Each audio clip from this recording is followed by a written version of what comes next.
Somewhere between 70,000 and 100,000 years ago, a small group of people walked out of Africa.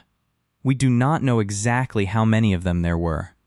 Genetic analysis suggests the founding population that gave rise to all non-African humans alive today may have been as few as a few hundred individuals, perhaps 1,000 or two at the most. In a world of hundreds of thousands of humans spread across the African continent, this was a tiny splinter of a group, an almost invisible departure, and yet every non-African human alive today is descended from them.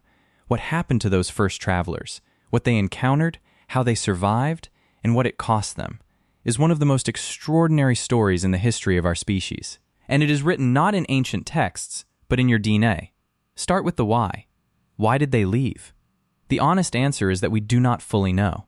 Climate models and archaeological evidence suggest that around 65 to 70,000 years ago, a period of severe drought gripped much of sub-Saharan Africa. Resources contracted. Competition increased. Coastal and northern routes through what is now the Horn of Africa and across the Arabian Peninsula became temporarily more viable as sea levels dropped during a glacial period, exposing land bridges that connected Africa to Arabia. Some researchers believe the departure was opportunistic. A small population following game animals, coastal resources, or simply the logic of more space, less competition, without any conscious intention to leave permanently. Others suggest there may have been multiple smaller dispersal events, with only one ultimately succeeding in establishing a lasting population outside the continent. But here is the detail that stops most people cold: the genetic bottleneck. When a small population splits off from a larger one and becomes isolated, it carries only a fraction of the original genetic diversity. Every individual in that founding group brings some unique variants to the new population. Every individual who does not make it carries genetic information that is simply lost. Variants that existed in the African population, but that will never appear again outside Africa. Geneticist Sarah Tishkoff at the University of Pennsylvania, whose work on African genetic diversity has transformed our understanding of human origins, has documented that populations within Africa today carry significantly more genetic diversity than all non-African populations combined. The entire genetic variety of every person alive outside Africa represents a subset, a sampling, of what was already present on the continent. Think about what that means. Every genetic adaptation, every physical variation, every inherited biological trait in every non-African human population alive today traces back to that small founding group. The vast genetic diversity you see across European, Asian, Pacific Islander, and Indigenous American populations is the result of diversification from a narrow starting point, like a single river branching into thousands of streams, each one carrying only a portion of the original water. Now consider what those first travelers walked into. They were entering territories that had never seen modern humans. Some of these territories were already occupied by other kinds of humans. Neanderthals had lived across Europe and Western Asia for hundreds of thousands of years before Homo sapiens arrived. They were not primitive. Archaeological evidence shows Neanderthals used fire, buried their dead with apparent ritual, created tools, and may have used pigments and feathers in ways that suggest symbolic behavior.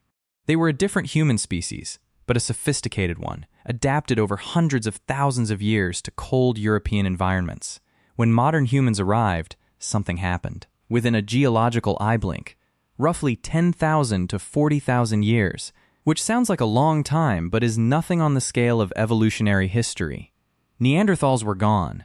Paleoanthropologist Chris Stringer at the Natural History Museum in London has spent decades studying this transition, and the evidence remains complex. Did modern humans outcompete Neanderthals for resources? Did they bring new diseases to which Neanderthals had no immunity?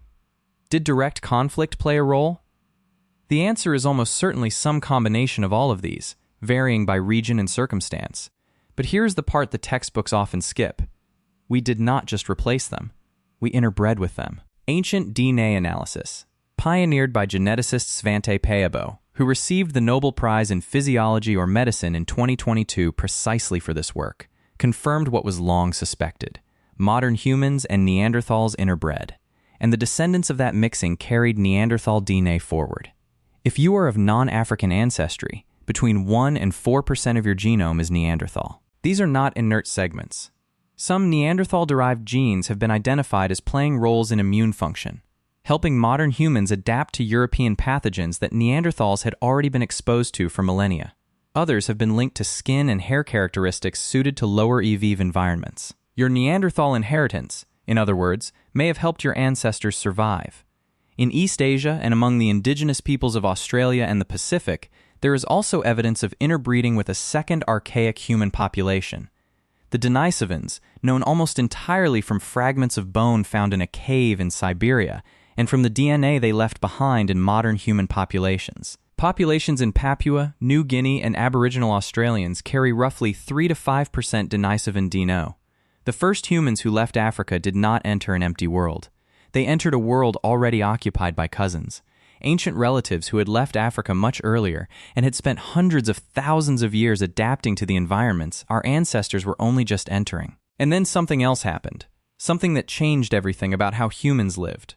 Roughly 45,000 years ago, around the time modern humans were spreading across Europe and into Asia, the archaeological record shows a sudden explosion of creativity and behavioral complexity, what researchers call the Upper Paleolithic Revolution, or the Great Leap Forward.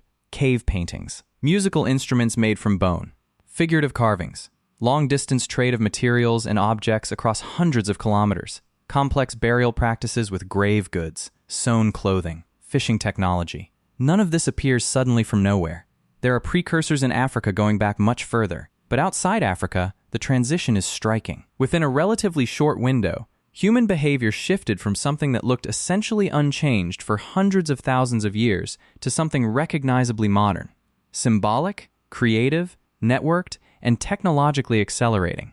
What caused this transition is one of the most debated questions in paleoanthropology. Some researchers argue it reflects a genetic mutation affecting brain wiring and language capacity. Others argue it was demographic, that as human populations grew and became more connected, cultural evolution could accelerate in ways that were impossible in smaller, more isolated groups.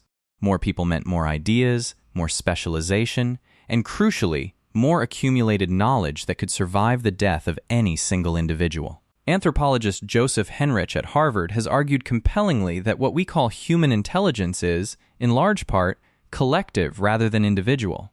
That the cognitive revolution may have been less about individual brains getting smarter and less about any single mutation, and more about the development of larger, more connected cultural networks where knowledge could accumulate, be tested, refined, and passed forward reliably across generations. If Henrich is right, then the first humans who left Africa were carrying not just genes and tools. They were carrying the beginnings of something unprecedented in the history of life on Earth, cumulative culture. The ability to build on what came before. The ability to let each generation inherit not just biology, but accumulated knowledge. Knowledge that could grow, that did not reset with each death, that could spread faster than evolution. By 70,000 years ago, one small group of people had set something in motion that would eventually produce writing, mathematics, cities, medicine, music, philosophy, and the device you are using right now to watch this video. They did not know any of that. They were just walking, following resources, staying alive, doing what every living thing tries to do. But in their DNA, in the Neanderthal fragments some of us still carry, in the ancient cave paintings left behind in the darkness of European hills, in the genetic bottleneck that connects every non-African human alive to a founding group that might have fit inside a single village, the record of that walk survives. You are the end of a very long journey. A journey that began with a small group of people who had no idea where they were going or what they were starting, and it has not stopped yet.